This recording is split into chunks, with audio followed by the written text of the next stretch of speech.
So let's get into a topic that I'm sure is going to resonate with a lot of our audience, which is, how do you sell security when the budget is less than optimal?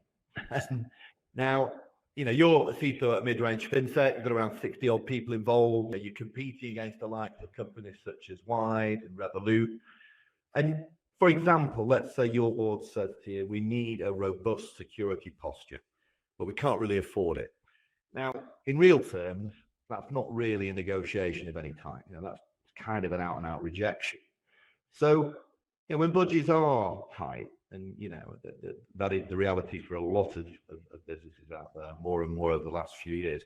What are the key principles that actually work when you're convincing leadership and the board to invest in cyber and risk reduction? I think the risk aspect and the impact is just there. For me, security is a motorbike helmet. It's something that you don't need. You can drive a motorcycle without it. It's risky. If something happens to you, if you fall, you're going to feel it definitely. So it's a protection. But at the same time, it's something that helps you go further. Try to go at 70 on a motorbike without a helmet, you're going to feel everything. You're not going to be able to go as fast as that. You're not going to be able to get protected against the wind, against the rain, against the fly that you get all across. The helmet is there to help you. It's there to secure you and to protect you if something happens, but also allows you to accelerate faster on there. Imagine there were two CISOs, one really credential heavy, one experience heavy. 5 years pass, one's thriving, one's struggling. What actually usually determines who's succeeding? Why does the industry perhaps get this wrong sometimes? This is the Secure CyberConnect podcast with Jay Adamson and Warren Atkinson, where we're joined by information and cybersecurity, technology and talent acquisition professionals who share their journeys, unique perspectives and offer advice and guidance. Our topics on this episode will be no budget, no problem, and how CISOs lead, win and inspire within cybersecurity. Today we're thrilled to be joined by Guillaume Ehny. Guillaume has over a decade of experience working as a strategic and innovative Chief Information Security Officer and a board-level professional supporting and growing businesses across the FinTech sector and other regulated organizations such as Cashflows, GoHenry and Kroo Bank.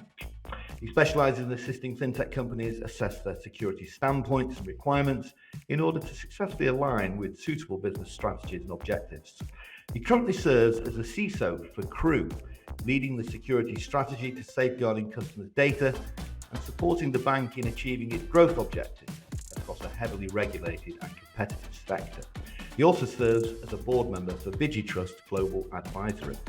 Guillaume, welcome to the Secure CyberConnect podcast, and thank you for joining us today. Thank you very much for having me.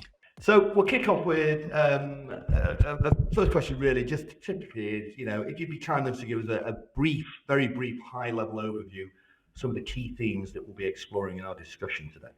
Yeah, I think it's what you mentioned around no budget, no problem. It's going to be kind of sharing, I think, my view on how to be a CISO or security leader for kind of small and medium companies, really, really small on there, and how to make a difference from that perspective, playing with the cards that we have, but still making it as well as we can. Absolutely. And a couple of icebreakers. We always ask our guests if they'd be kind enough to share something they may be proud of or excited about that can't be found typically on your LinkedIn profile. Okay.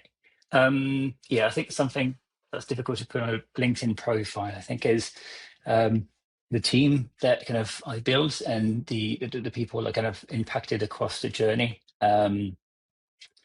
Working in small companies, it's always not many resources on there, starting usually like one person in the security team and then growing to 2, 3, 4 people and making the most out of the different resources or kind of people and employees that we have across all the different teams, whether that's people, team, tech and everything. For me, it's how I have managed, hopefully, to kind of impact all those people, make them think about security and kind of integrate security in terms of in what they do. So growing this team and making it about the people really throughout that. And With regards to cybersecurity, we always sort of tend to find that there's a moment, a significant challenge or potential, an event even that our guests have faced at some point in their career that shaped their views on cyber. What was yours? I think these kind of moments hopefully happen all the time because we always kind of need to change and evolve on how we do it. But I think one of the, I want to say, early memories, that's something that changed, I think, for me quite drastically how I approach security and my leadership in that was early on when I was working with a head of security, head of infosec, that was really pushing security through what we call pushing security through policy and really being kind of high level and really away from the teams, almost kind of an auditor or compliance team on there. And that kind of wasn't really working. It had an impact on how I was kind of collaborating with everybody, understanding the really important aspect of working together and seeing their point of view and integrating that into how we approach things. It's not that it was a bad security leader from that perspective at all. That has its place. I think it's just, it might have been the best match between the security leader and the company at the time. Might not be what the company was really needed to have a really good security program that worked. So I think that has played quite a bit for me. No, fair. I appreciate you sharing. And look, imagine there were two CISOs, one really credential heavy, one experience heavy. You know, they've 5 years pass, one's thriving, one's struggling. What actually usually determines who's succeeding, and why does the industry perhaps get this wrong sometimes? I think it's just in the approach. It's really understanding the business is the one that is flexible in that sense. Try to get within the business's shoes and understanding what the business is trying to do, what the organization. I mean, security for me is a supporting function. So aligning whatever we do with the business is paramount from that perspective. I don't know if it's kind of relating to experience heavy or let's say certification heavy on that, but for me, after 5 years, it's really the one that has managed to embrace the business, sometimes with frustration, obviously, but really the one that, can get behind some ideas from the business, even if it doesn't sound like the right thing to do right now from a security perspective. No, I appreciate you sharing it. And in your experience, your peers that you've come up around, for instance, what patterns have really stand out to cause technically strong leaders to struggle when they move into those executive business-facing roles?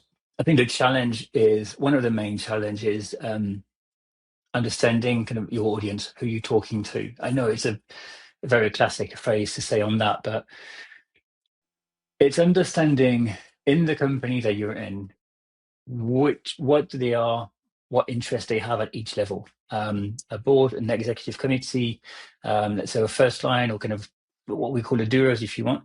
They're not going to look after the same thing. And they're not all the companies will look after the same thing. For example, in my experience, board are a lot more focused on risk, kind of risk exposure, kind of a long-term aspect. Executive committee will be on a day-to-day basis, will be on a cost center, cost management on that. How can we make money in managing that line? The doers or the people implementing the security processes and technologies are going to be a lot around why does it make sense for me? What do I have to gain from that perspective? How does that make sense in my world to do what you are asking me to do, or to do what you want me to try and incorporate in what I do? So it's really about that, I think, on there. No, that's brilliant. And is there one single most underrated leadership skill that you think nobody's measuring really, and that determines that individuals perhaps are going to be able to succeed in their role? Yeah, I think at that point, when you get to soft skill aspect, it's just the psychology, I think, on that makes a lot of difference. Listening is something that is super important. Listening to everybody else, listening to the people that you're trying to support, understand how they work, what are the things that are frustrating them, because that can become opportunities later on, or how they work, and how would they like things to be phrased to them, kind of understanding what makes them tick, and just use that to navigate the relationship, not to exploit people, but really just to be able to sell what you believe in as easily as possible. No, that's brilliant. And perhaps a CFO's listening, CIO or even CEO of a business, when they are looking to bring on board a security leader or even a CISO, how do they spot those traits without just relying obviously on resumes or certification? I think it's an inner conversation, because it has to be about the relationship. It has to be about the collaboration. So for me, it's discussing with somebody, trying to understand, reusing things that have been said earlier in a conversation, for example, to kind of try to use that information to explain something, try to make translation, let's say, between one topic and the other, really, on that. No, that's brilliant. And I appreciate I'm probably putting you on the spot, but are there any go-to analogies that you use to demonstrate risk, for instance, the board? Yeah, there's one I was talking about at a summit late last month, around how do we present security, how do we, and in each kind of the companies from there was a CISO as well, a peer, where we were talking about what does the analogy work for him around security, and he was talking about security as a shoe, for various reasons, and it was a good analogy. But I have one that I thought about. I won't say I worked on, but I thought about for quite some time. Where I think, for me, security is a motorbike helmet. It's something that you don't need. Like, you can drive a motorcycle without it. Definitely, it's risky. If something happens to you, if you fall, you're going to feel it, definitely. So it's a protection, but at the same time, it's something that helps you go further. Try to go at 70 on a motorbike without a helmet, you're going to feel everything. You're not going to be able to go as fast as that. You're not going to be able to get protected against the wind, against the rain, against the fly that you get all across.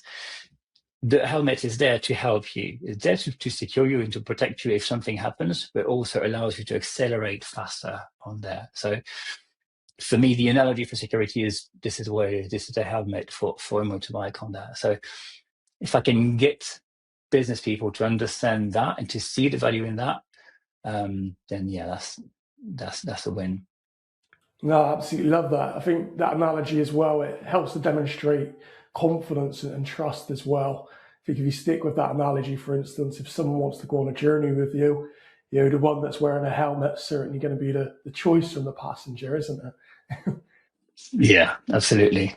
So let's get into a topic that I'm sure is going to resonate with a lot of our audience, which is, how do you sell security when the budget is less than optimal? Now, you're a CISO at mid-range FinTech. You've got around 60 odd people involved. You're competing against the likes of companies such as Wise and Revolut. And, for example, let's say your board says to you, we need a robust security posture, but we can't really afford it. Now, in real terms, that's not really a negotiation of any type. That's kind of an out-and-out rejection. So, when budgets are tight, and that is the reality for a lot of businesses out there, more and more over the last few years. What are the key principles that actually work when you're convincing leadership and the board to invest in cyber and risk reduction? I think the risk aspect and the impact is just there. I mean, moving away from the low, medium, and high type of kind of risk metrics, it's really trying to translate that into money. How much it would cost, for example, to have such a breach, and how much it would cost to put controls in place to prevent that. So to save money, it's very difficult to have that kind of, or demonstrate the return on investment when it's a good thing when nothing happens in terms of security, but it's really bringing that to the risk and the impact that we're trying to save on there. And I think also it's understanding what's acceptable, what we can afford. We can't afford that tool for security. Okay, fair enough. what can we afford in the security budget or in the company budget? Like if something happens on there, how much can we afford on that? That's a big item on there. It's not just about the budget on here. It's really what's being affordable. What's your risk appetite to some exposure on there? And if it's too high, too expensive, then the business says, no, we're not willing to pay for that. Or, okay, we're willing to accept that risk and that potential exposure that we have on there. It's handing the decision to the executive team at the end, or the board, both of them, I think, at the end of the day. But it's really saying, if we don't do that, that's the cost of doing nothing. And that's the cost of protecting us. And you hear in a lot of organizations the term sell risk, which tends to mean buying insurance to proactively manage and transfer its own risk. Yet we know in most smaller companies that approach more often than not fails. What narrative does actually work? Well, you can't sell risk. You can't sell responsibility and accountability from that perspective. And cyber insurance is okay.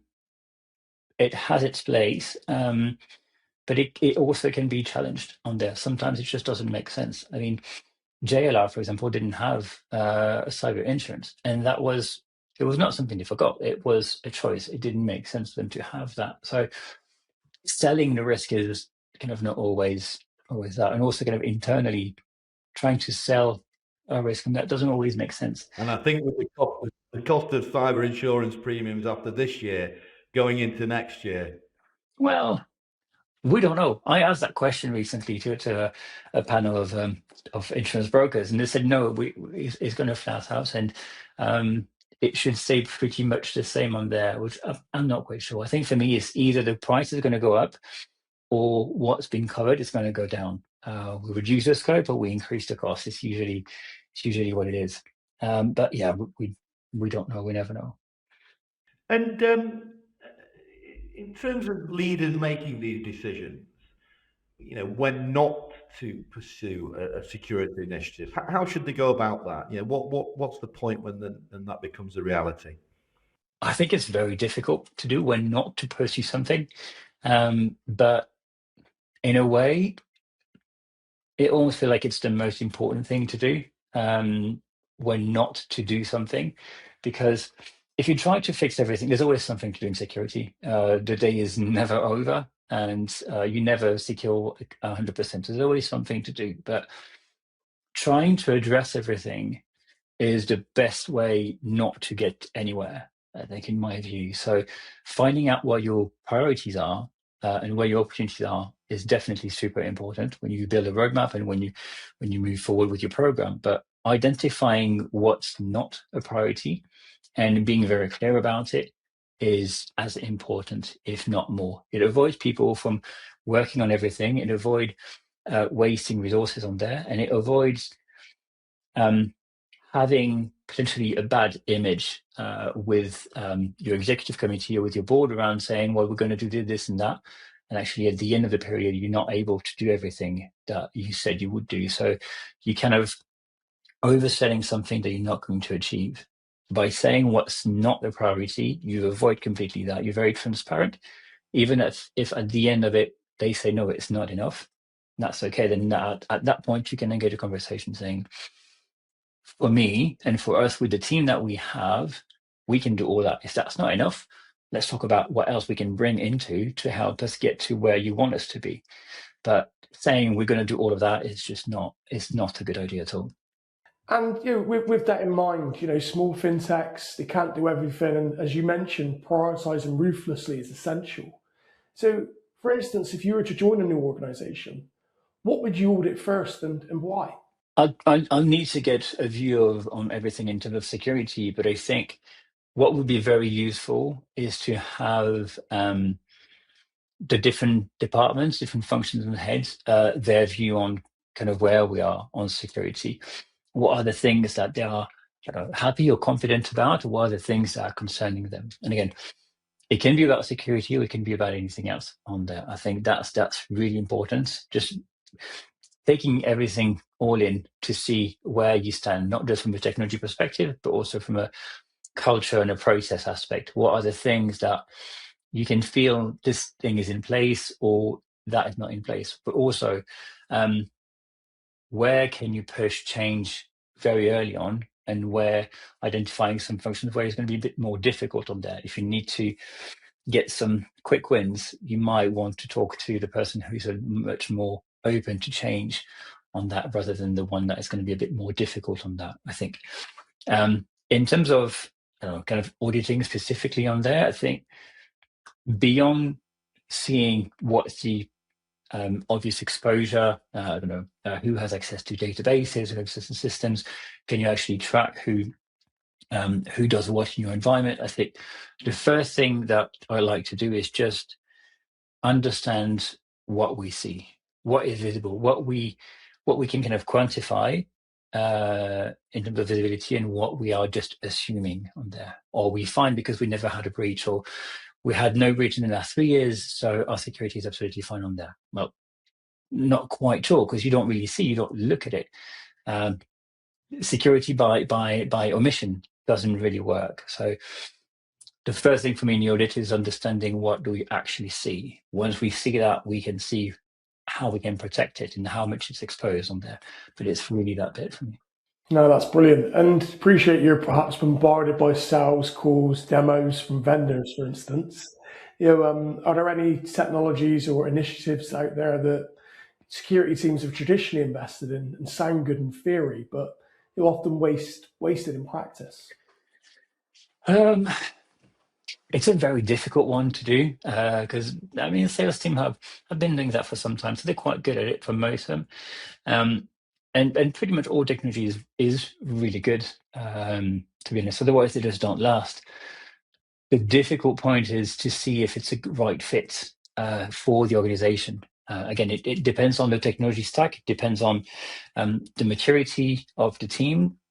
It depends on the processes that you have already in the culture. Mistake I've made in the past several times, and I'm pretty sure we'll do that again, really, is going with the leader in the market with whatever solution you have. I don't know, vulnerability management, if you want, going with the one that is potentially expensive, but like everybody's using it, so there must be a reason why to use that. If it doesn't integrate after that, if you don't implement that and integrate it in your processes and in your way of working, this is going to be a fail, and you're going to waste money on a budget that is quite tight. You're going to lose money, you're going to lose people, and next time you want to implement something, you're going to sell it twice as hard so that people can actually get behind you and saying, well, actually, yeah, let's just give that a go. If they have a bad memory of a solution that you're trying to implement, this is going to be a steeper hill to go up. No, I appreciate sharing that.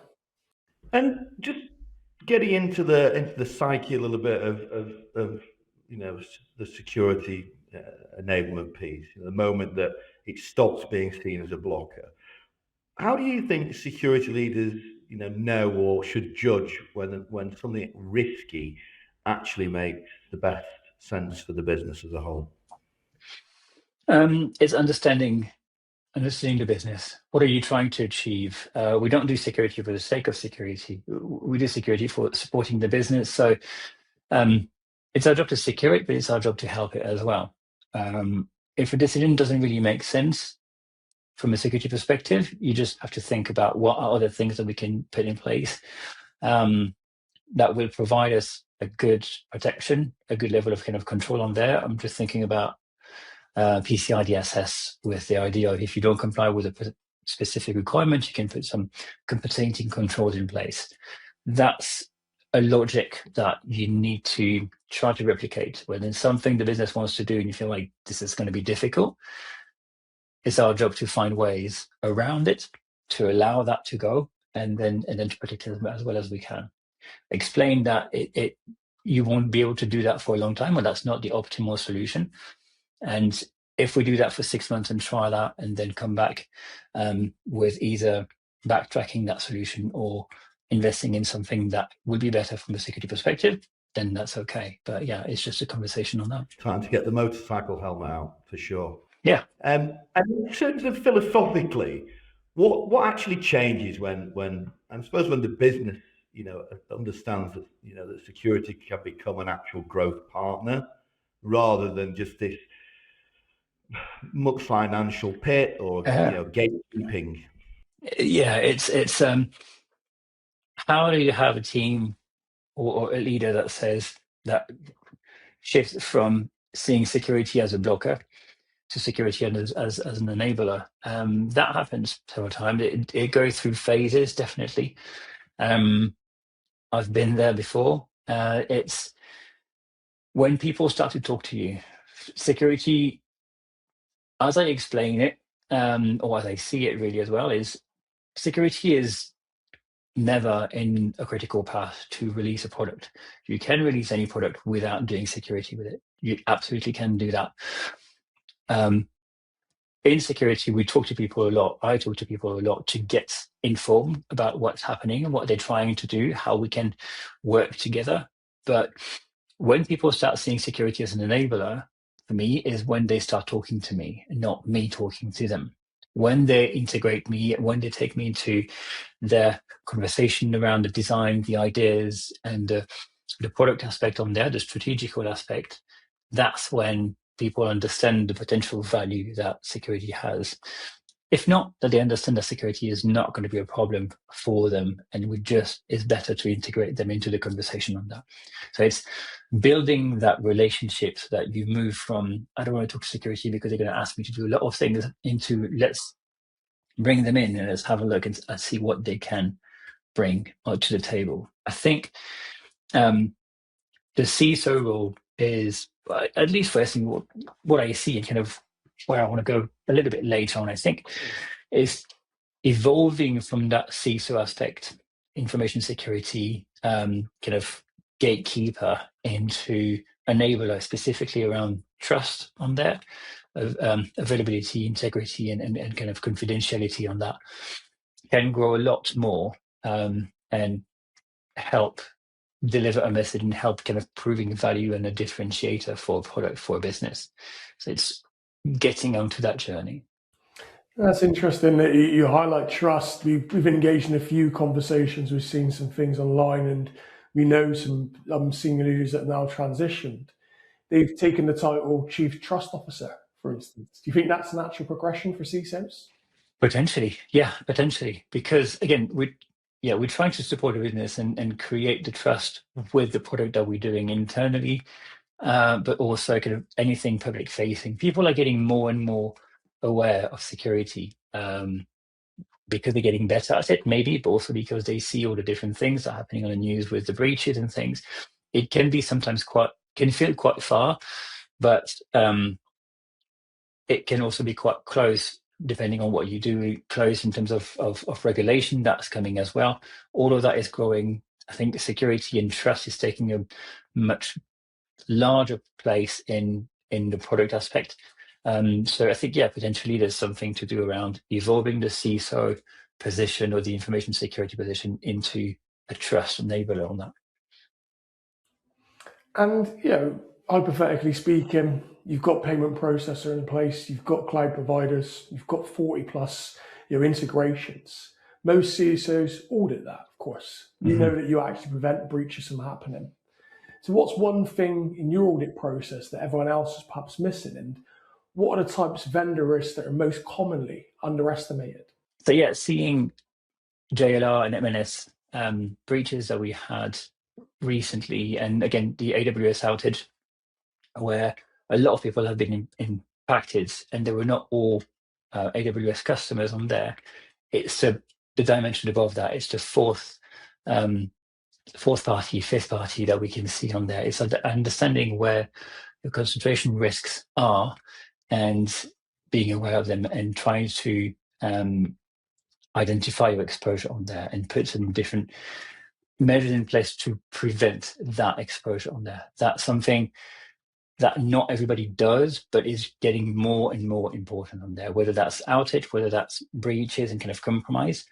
The fourth party level is getting some traction, definitely. And in an ideal world, if things were to go in a positive way without hiccups, what would that process look like, ideally speaking?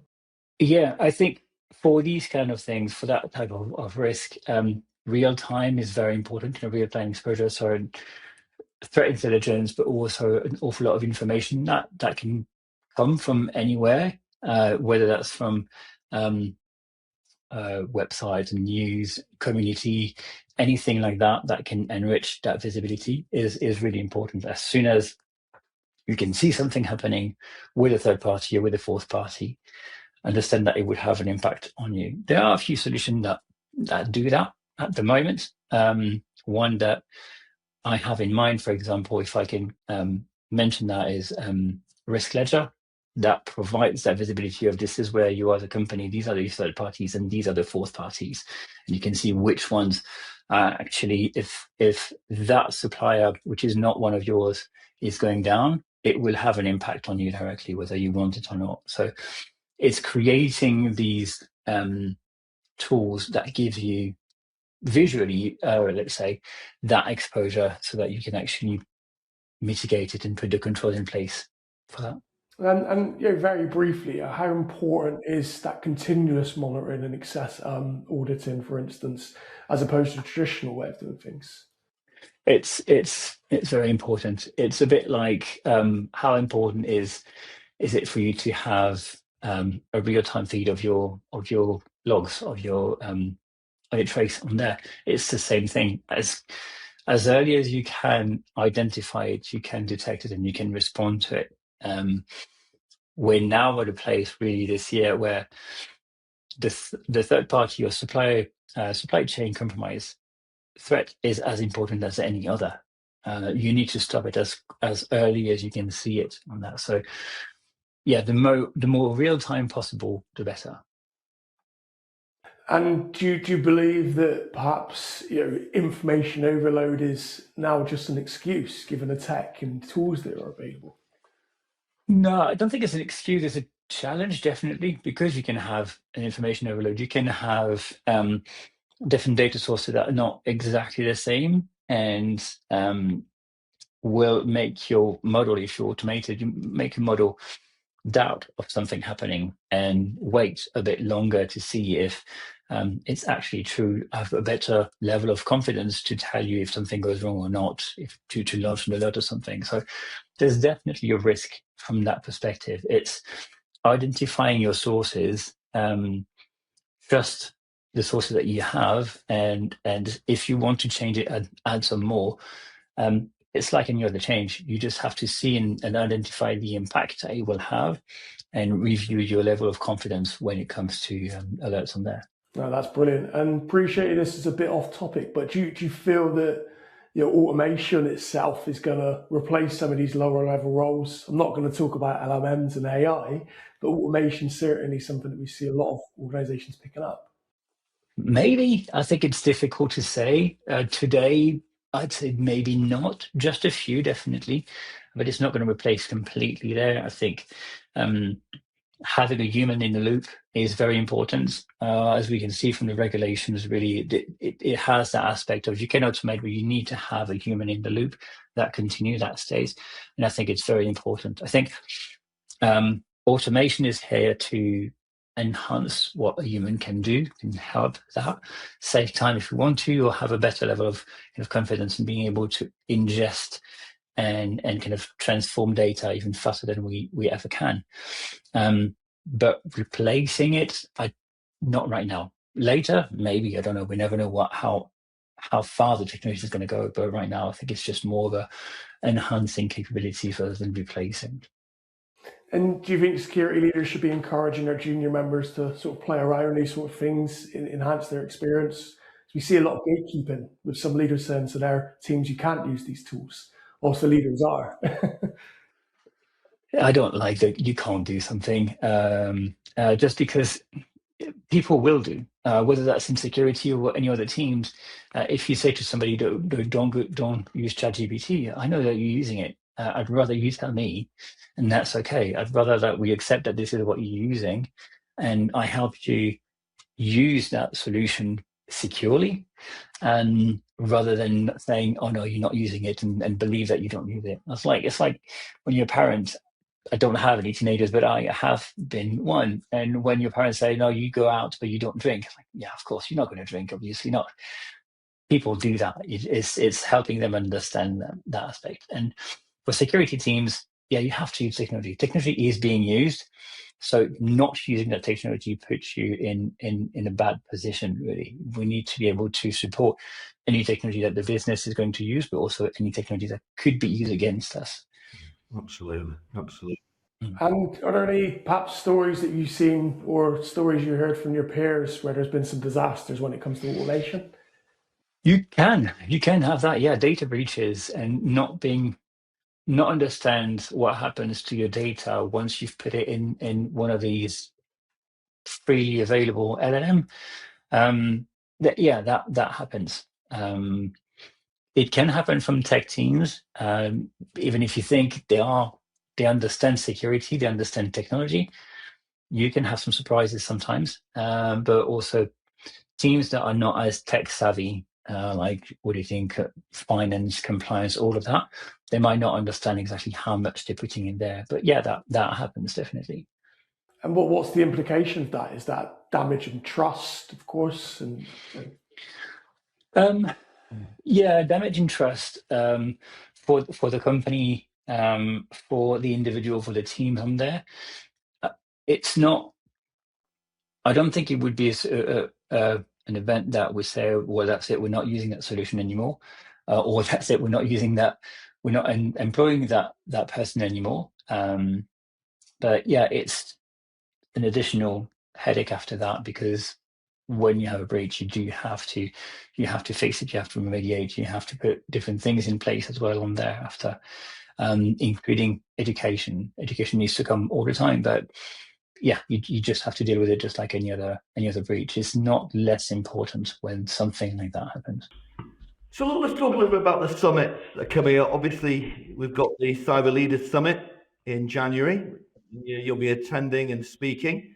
In all the summits that you attend, I think there tends to be a tendency to, to come back, take stuff away, maybe change your roadmap.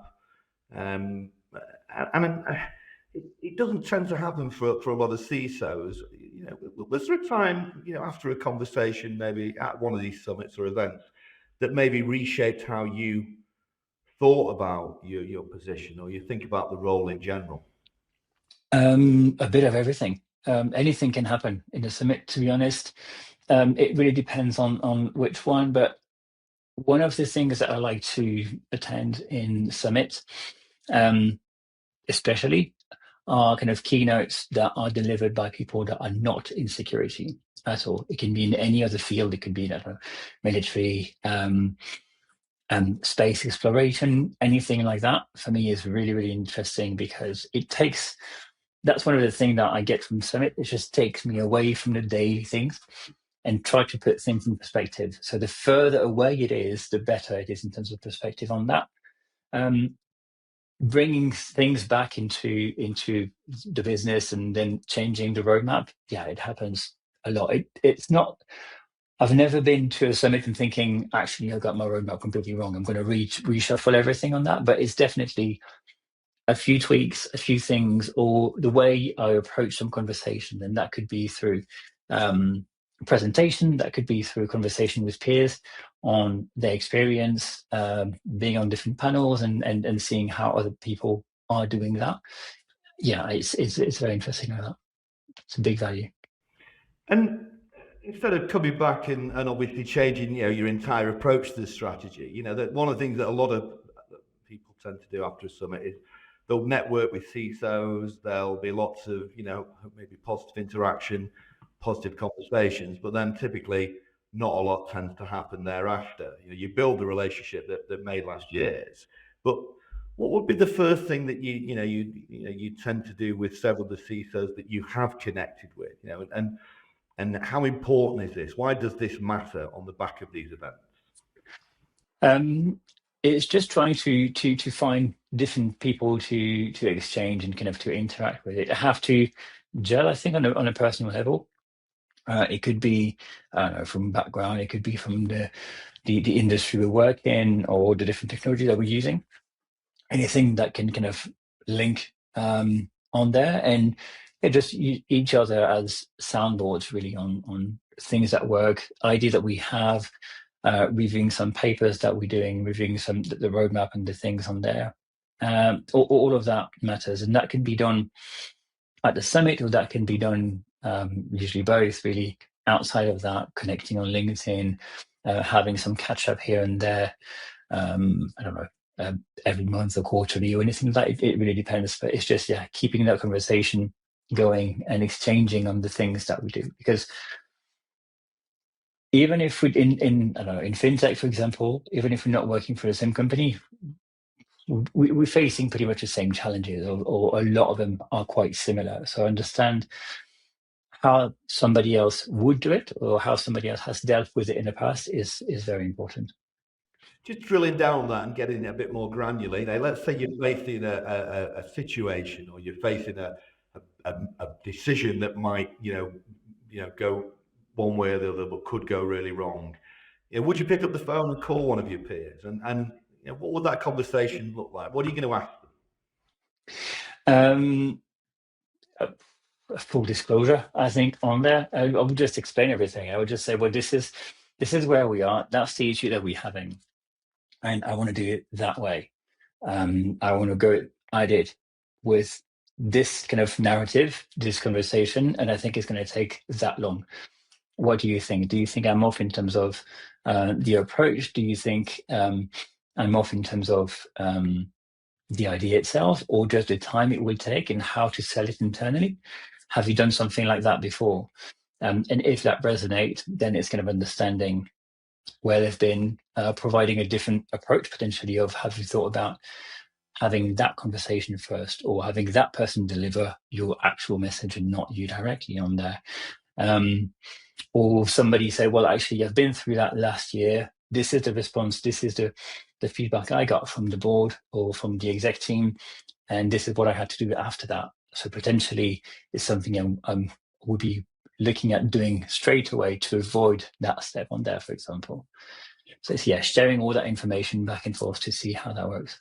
Was there a particular, just to really pin it down, was there any one moment when there was a specific piece of insight or I guess advice that you got from peer level conversation, maybe at a summit or an event that you can remember? Yeah, I think around the different solutions for vulnerability management and kind of how to approach that with the team on there, where it was quite difficult for us to identify the vulnerabilities and then assign it to them, but then getting the team to remediate them, to get them into it and fixing it, was an issue. I discussed it with one peer, and they said, well, it's the same for me. It was very difficult. They didn't want to work at all on this. It was not the priority. It was not in their roadmap, so I'm not doing it. And then having him implementing, it was another CISO on there, implementing the security kind of champion program on there, and saying, we basically have a champion in each of these different teams on there. And when there's something that needs to be done, it is shared with them.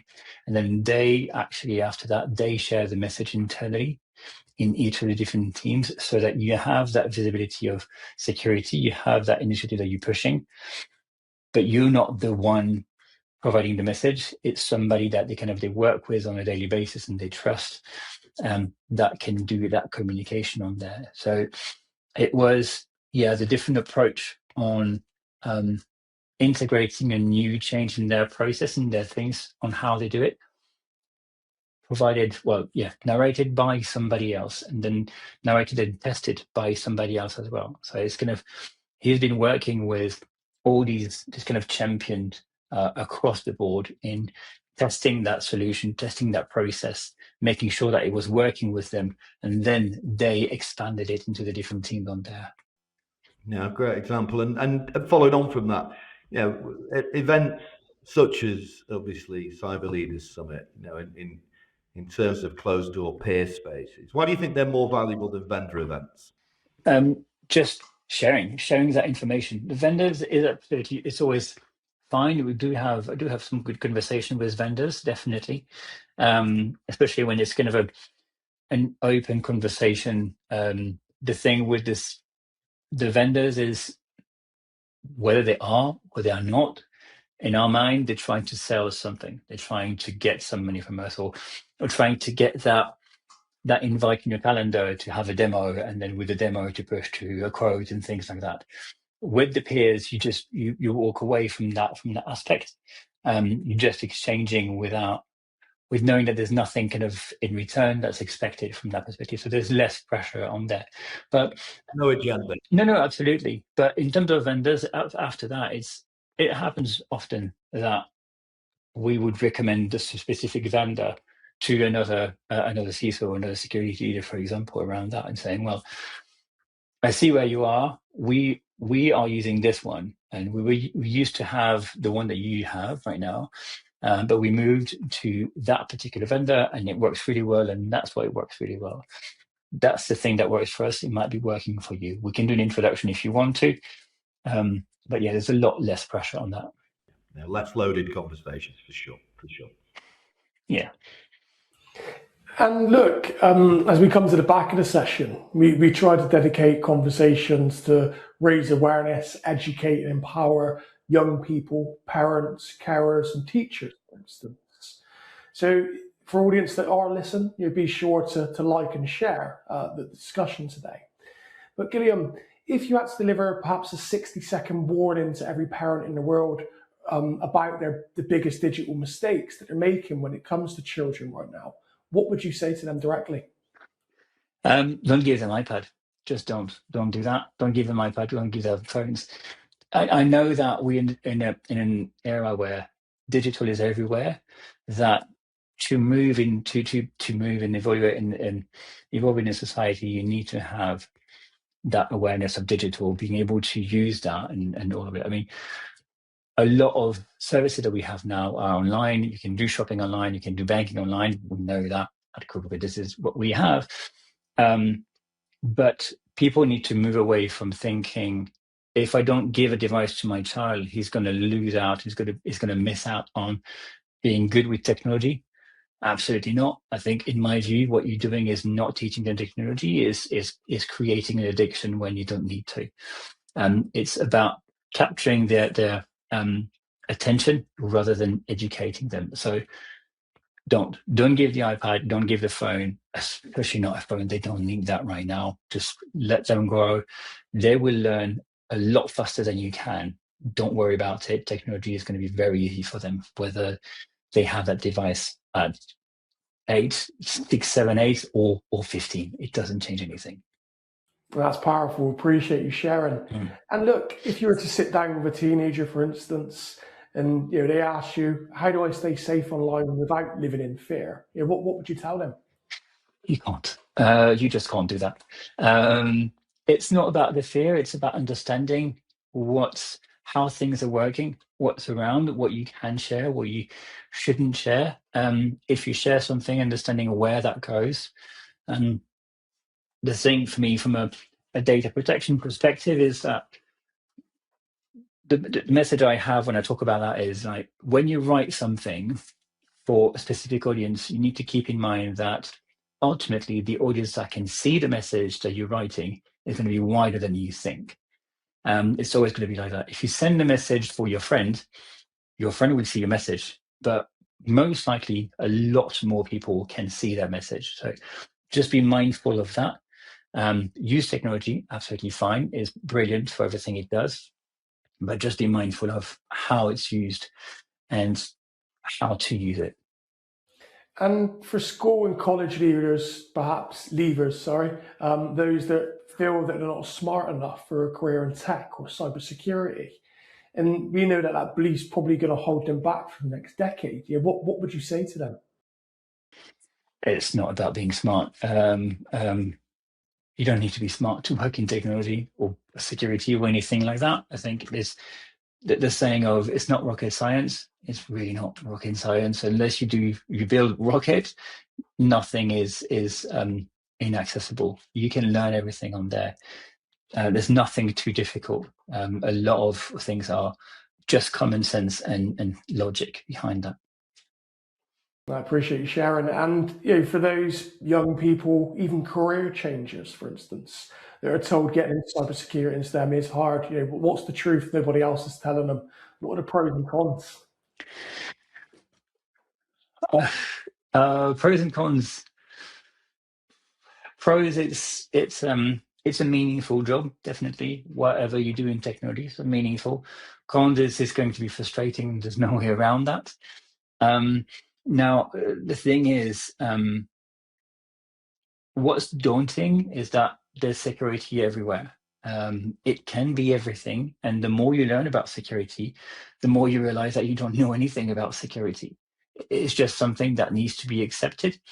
But at the same time, it also means that there's security everywhere, and it can come from very, very different ways. It doesn't have to be, you don't have to be a coder to do security. You don't have to know AWS by heart to do that. You can work in education, security awareness. You can do an awful lot of things in risk management, in auditing and compliance. There's plenty of things to do in risk or in security. It's not, people that say security is technology, is you need to be technical to be in security. It's much broader than that. The people that say that, I respect that, and I agree that you can't be security without a little bit of technology or understand the technology. It's less and less that right now. You can write things, you can create websites and things without knowing how to code. You can do all of these things. Security is exactly the same. I think 80% of the breaches that we had in 2024, I think, were involving human, phishing, and social engineering. It's not about coding. It's not about being technical. There's a lot of different things. There's a massive aspect of psychology in cybersecurity, and you can't underestimate that. So you don't need to be technical. You don't need to think about security equal technology. There's plenty of things. Have a look around and pick one thing that makes sense to you, and then grow from there. Absolutely. That's brilliant. Appreciate you sharing. And did you have perhaps a bold prediction for the coming years when it comes to cybersecurity, and perhaps a modest prediction? Yeah, I think it's kind of coming back to what we talked about earlier around the trust. I think it's going to evolve from something that is seen as very much kind of IT and tech really on gatekeeper to something enabling, something that generate trust. With the kind of misinformation that we see everywhere, very difficult to trust the videos that we see with AI and everything like that. Trust is a big part of it, and it's going to grow and grow, I think, on that as technology users made easier and easier. So look, Guillaume, thank you so much. And as we sort of wrap things up, what does sort of the future hold for yourself going forward? And for any of our listeners who want to stay connected beyond this podcast, where else can they reach out to you? I think LinkedIn is the classic one, but it's always there. I'm not always on it, definitely. I'm not somebody that posts too much on it, but yeah, I go through that at least on a daily basis, having a look. So I'm always there. What's the future?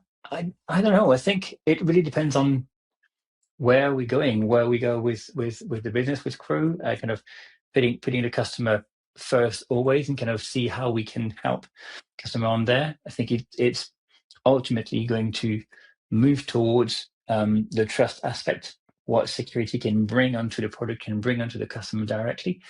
And yeah, anything around technology that's going to be interesting. Everything that we do, the new technology needs security, and for protecting us, and then for using it to enhancing what we do. So don't want to talk about it too much, definitely, but AI is definitely something on there around the data management, around the identity.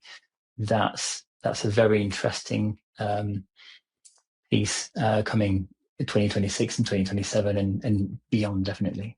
No, well, listen, thank you so much. There's been some great insights, some great advice. It's been a pleasure listening to you, and yeah, we managed to avoid AI almost throughout the entire episode, now, which is almost an achievement, I think, in this day and age on a new pod. So no, thank you. It's been a brilliant session. Guillaume, I'm sure the community and all our listeners will have found a great deal of value in there. If anyone wants to continue the discussion for more sustained engagement, as always, join the Secure CyberConnect community. We offer a range of collaborative solutions for tech and security professionals at no cost. Join the channel, see interviews such as this, some exclusive interviews, panel discussions, masterclasses and live events. And we look forward to hopefully seeing you again very, very soon. Thanks, guys.